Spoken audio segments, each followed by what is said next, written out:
Welcome to the Purposed Audacity podcast, where we aim to nurture, amplify voices, and inspire our community to stand boldly in their Christian identity. Join Brian and Charmian Marie weekly as they have riveting discussions surrounding healing, restoration, and purpose.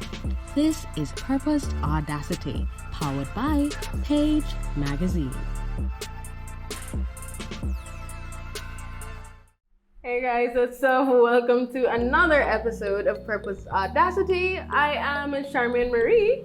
And I'm Brian Beadle. She's laughing like that because I just gave her a good joke. Wow, wow. Give thanks. Give thanks. We must laugh at ourselves sometimes.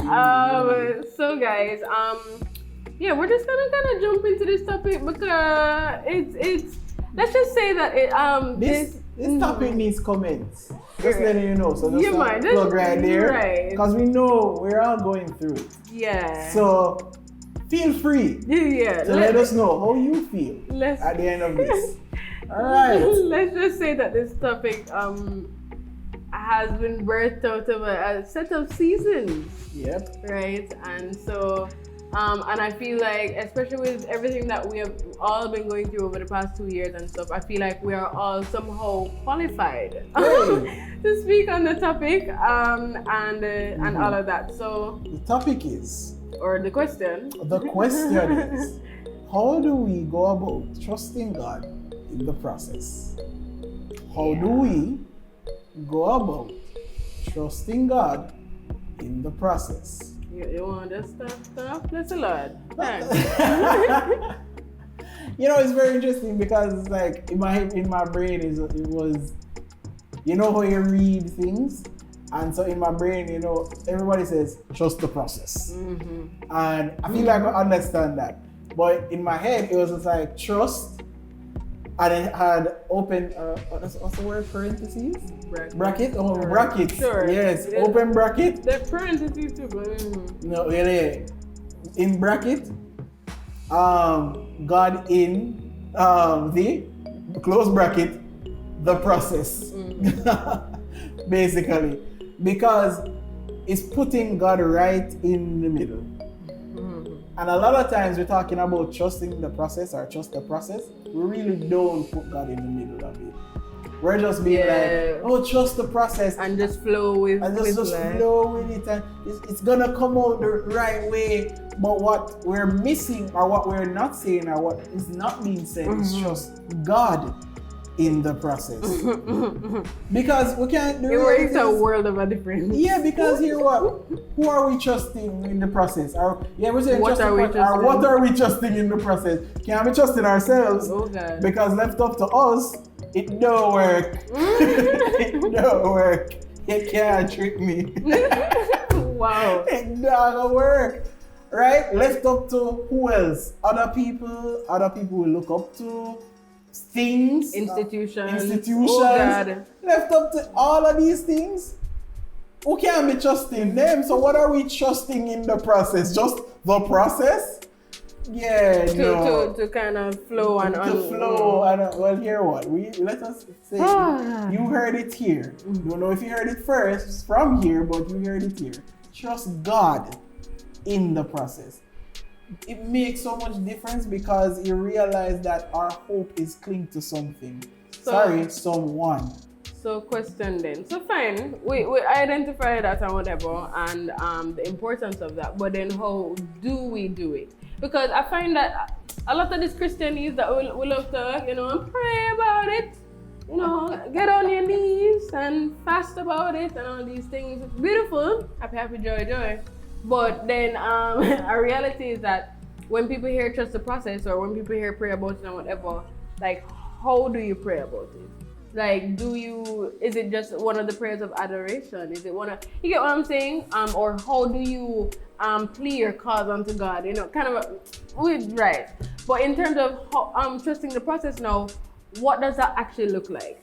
Does it look like you saying, hey, God, all right, I surrender to your will, and anyway, my box boat, me take it, Jesus, or does it look like you getting up and doing a specific thing that you feel like he's nudged you to do, or whatever, so that it can move the process along, whatever, does that bring doubt into it? You get me? Because you are still getting up to try and fixing the whatever, how, you get what I'm saying? There's so many variables and stuff. I get it. And so let's talk about the how, in terms of how do we practically journey towards trusting God in the process? Because of course there are many situations that are going on that I know we won't cover here clearly. So how do we do those foundational principles? Like, how do we do it? I honestly think first and foremost it's let's deal with the mind. It starts with a mindset. I'm not remembering the exact scripture. I'm possibly popping up in here somewhere. Hey. But it says the earth is the Lord's and the fullness thereof.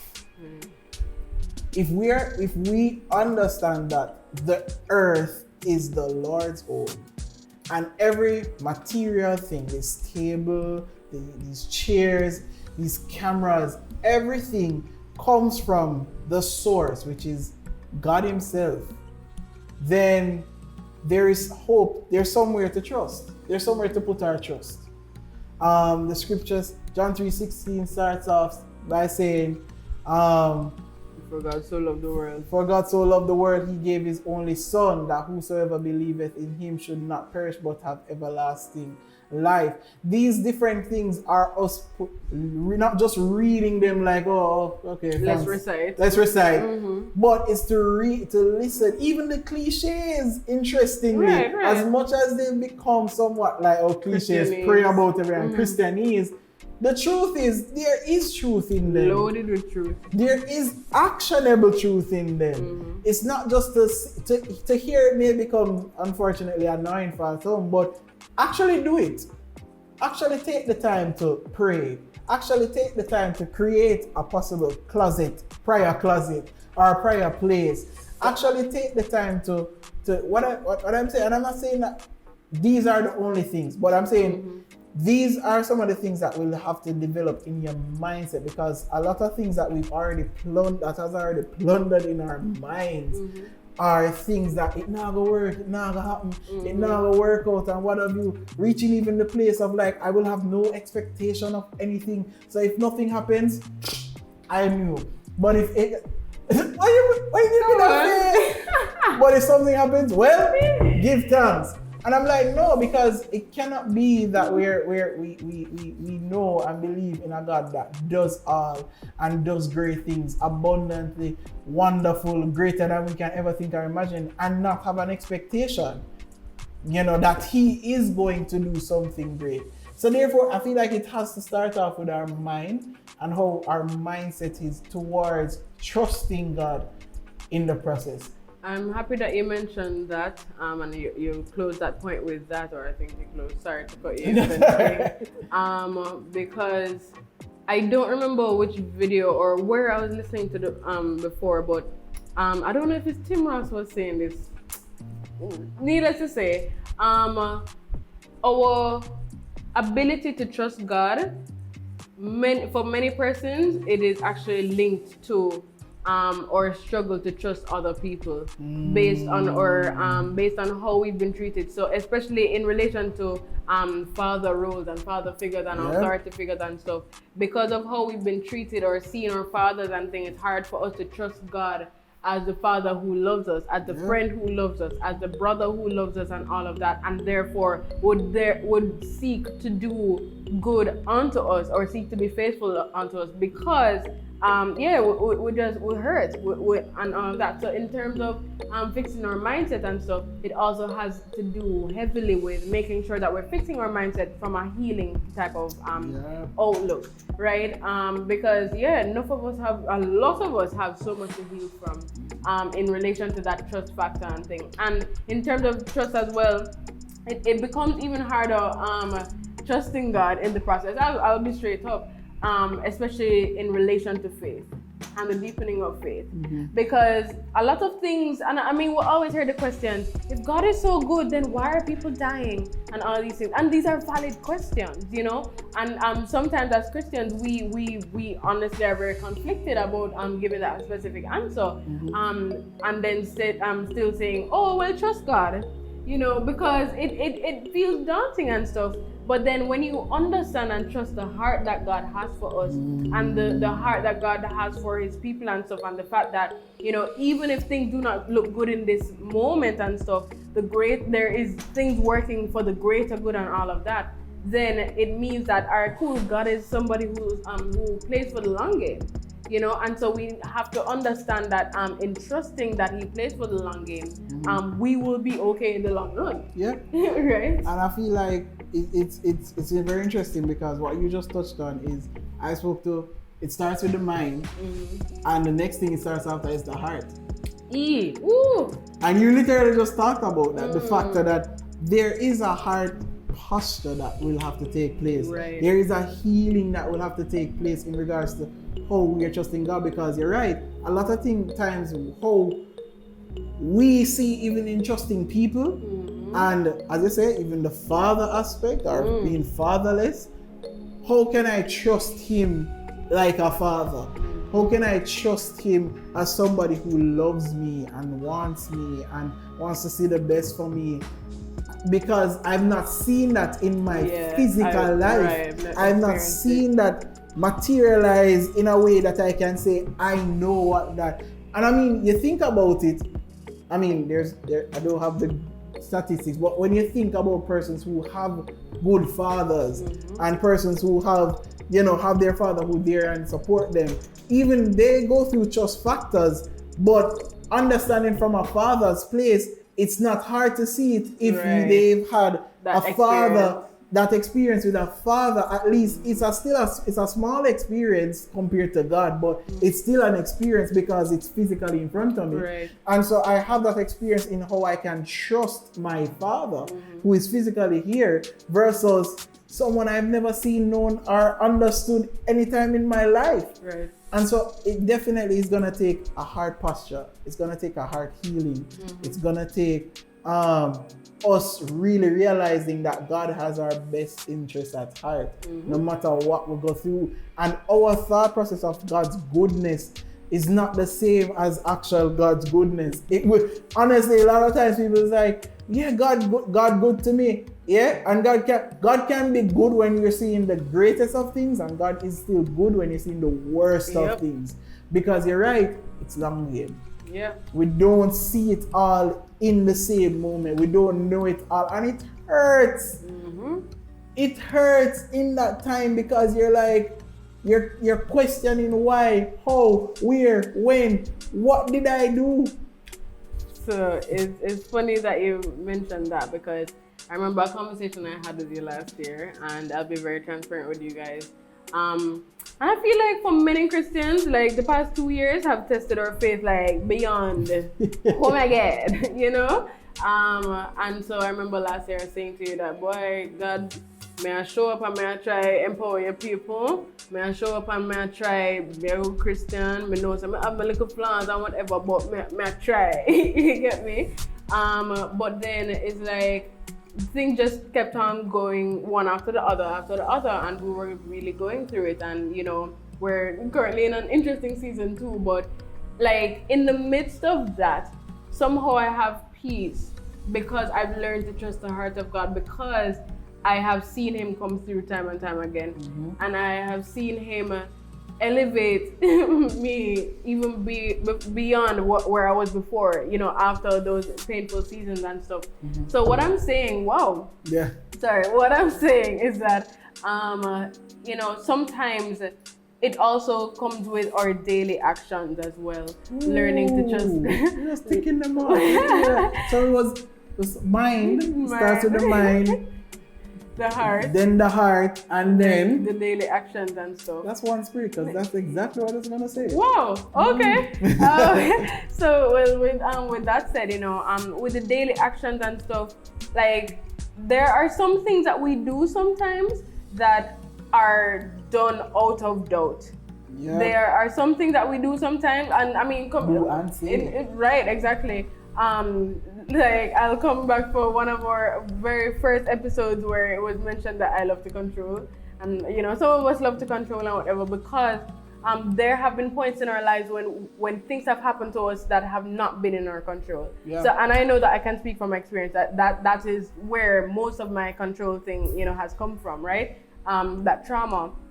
And so our reality is though that especially if we are learning to trust God and stuff on a daily basis, we have to recognize that we should relinquish like all of self or you know, so that we can walk in full surrender.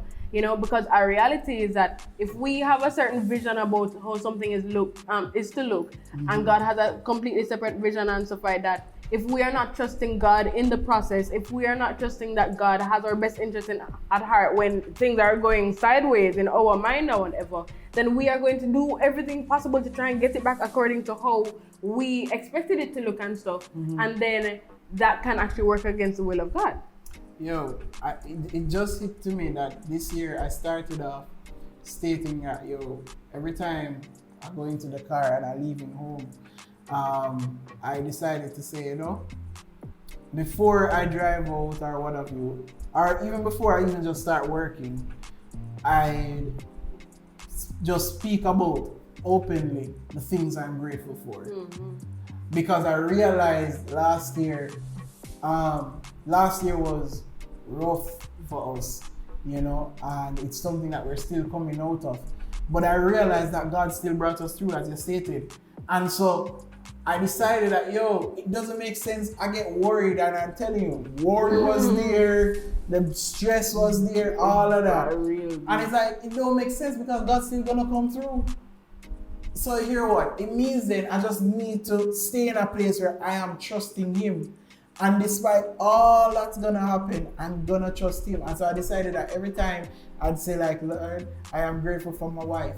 I am grateful for life. I'm grateful for a family. I'm grateful that I have a job. I'm grateful that I'm able to work with people, network with people. I'm grateful that I am able to, I'm learning and I'm doing my best to fulfill my passion and my purpose. Sorry. Go back to that next episode, before, But I am just started to talk things I am grateful for in Thanksgiving. And I'm telling you, it's been very interesting because even the days I don't feel like I want to be grateful. I feel like there's some stuff that I still need. I'm doing it because those are the days that you really need to be like, I need to do this because I need to remind myself, despite all that's happening, He is still God. He is still good. And there's reason for me to be grateful. And so sometimes even those actions that we have to start to do are really just to help the mind and the heart work properly and get in alignment. Because sometimes you will have it in your mind and you have it in your heart, but you need to put it in action so you can remind the mind and remind the heart that I'm here, that I'm doing this. Going through trusting the process doesn't mean you have to like it. Trusting God in the process doesn't mean you're gonna like it. Doesn't mean it's gonna be great and cute and sunny day all day. Doesn't mean, and it also doesn't mean that you can't say, I'm fed up of this, or I don't feel good, or somebody asks you, are you okay? It doesn't mean that you can't say to them, nope. I'm not good. I'm not good, but hey, God is good. God is good. God is good, and it's so, and we laugh, but it's so serious because sometimes you have to be in that place where you do have your humanity comes into play of what you feel and your emotions and all the different things. You do feel it. But at the end of the day, God is good. Right. So I'm happy that you said all of that because, and permit me to share this. Yeah. So I feel like our story of coming together was actually one of the biggest examples of trusting God in the process. But a particular aspect of it where, so cut a long story short, we never knew each other before. God allowed us to meet on the last day of my 7-month fast from a bag of things, and the rest is history. However, when we finally decided to pursue a relationship and a purposeful relationship towards marriage, so it started in 2016, October 2016, and by February 2017, my life fell apart. And I remember saying consistently to you that, like, this isn't how it was supposed to go. And I kept on saying, like, where's the honeymoon phase? And like all of these things, because every relationship has like maybe like a 6 months to a year of like, the cutesy stuff. Or whatever. It was real, And I'm like, God, like, how does this work? Because I'm supposed to be somehow, not necessarily putting on a show for this man, but he's not supposed to feel scared about being in my life so quickly and stuff. And I'm like, God, like, I don't understand. However, God told me before I met him that, he was going to send someone who was going to be like a pillar in my life, and a mighty man of God who was going to influence generations. And so basically, based on how my life went, quickly left, right, since we got together and stuff, and based on us journeying through everything together and things like that, that is how we were able to really recognize that we were for each other and that God strategically placed us in each other's lives and stuff. And now here we are. And so therefore, and we kept on saying God has an interesting sense of humor. And so therefore, the process was not cute. And, we still go through things from time to time. But at the end of the day, we trusted that God had the right person coming towards us. We trusted that God wanted to make sure that we had the right partner for purpose pursuit and stuff like that. And so in the midst of everything and stuff, we still are able to live in the trust of God's heart for us. And now we are working on fulfilling that. Right? Go on. Well, it's so interesting because, I mean, there's a small statement that them said, hindsight is really 2020 because as she's saying that, I'm realizing she brought the shake up in my life, and I brought the steadiness in hers. It was very interesting because looking back now, I could see where the Lord needed a lot of things to shake up and shift up in my life. And even looking back now, I could see where the Lord wanted there a steadiness in hers. Right. Somewhere to just like be a safe space and to hold on to when things were definitely going left and down. Everywhere. Not straight. So it's very interesting and I say that because I say that's the beautiful thing about trusting God in the process. That you can reach the place or you can realize that, whoa, I see what you are doing. I realize what you are doing. I understand now. And I am so grateful for what you are doing because it definitely was needed in my life. More than I even knew it was needed. Right. So that is it. That is it. Yeah. It starts in the mind. Right. It goes to the heart, and it has to do with your actions. Daily actions. Daily actions. It can't.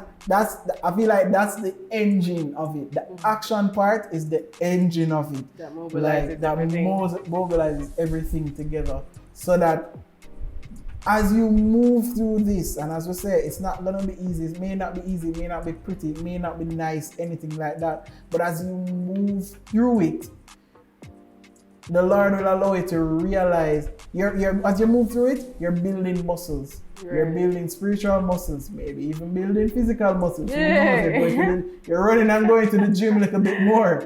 But whatever it is, you're building muscles, you're building the wherewithal, you're building a backbone, you're building the tenacity to really get through some stuff and deal with some stuff and deepening your faith, because what comes next, that's the thing.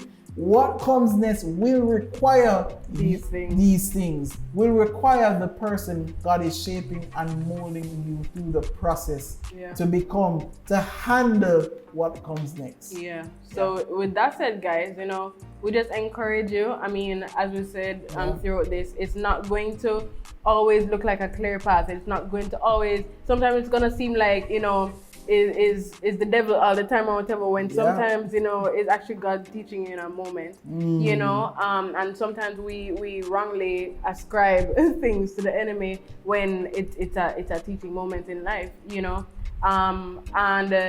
Lord will always definitely have your best interests at heart and stuff, and that is how you're able to realign yourself. So even if it is the enemy and stuff, just know that God have you. Yeah. Just know that God is protecting you in the midst of it. Just know that God will see you through and stuff.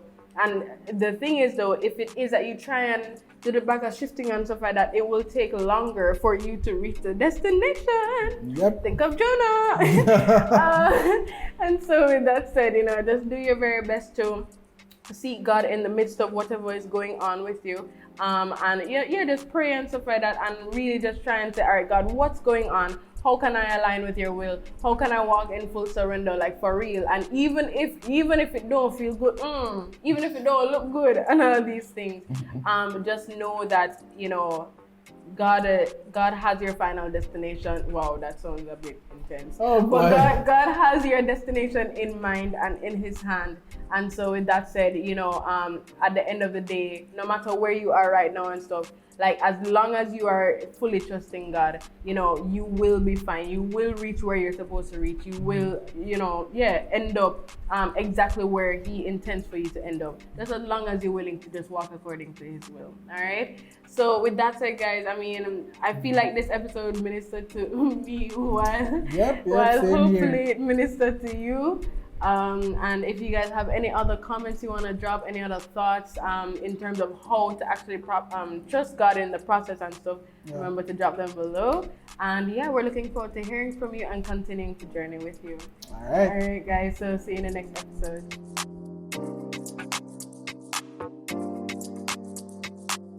Hey y'all, what's up? I am Charmaine Marie, and I just want to thank you so much for watching this episode of Purposed Audacity. And with that said, I want to encourage you to check out PAJE magazine, which is, the parent of Purposed Audacity. So over at PAJE magazine, it's a Christian hub. It's a digital Christian hub that curates content to help you in your Christian walk. So whether it's about stewarding your finances properly, personal development, chasing purpose, and the works, we have it over at PAJE magazine, all for you, right? So go ahead and check out the links below, because we want to make sure that you are feeling like you're moving forward healthily in Jesus Christ. Take care.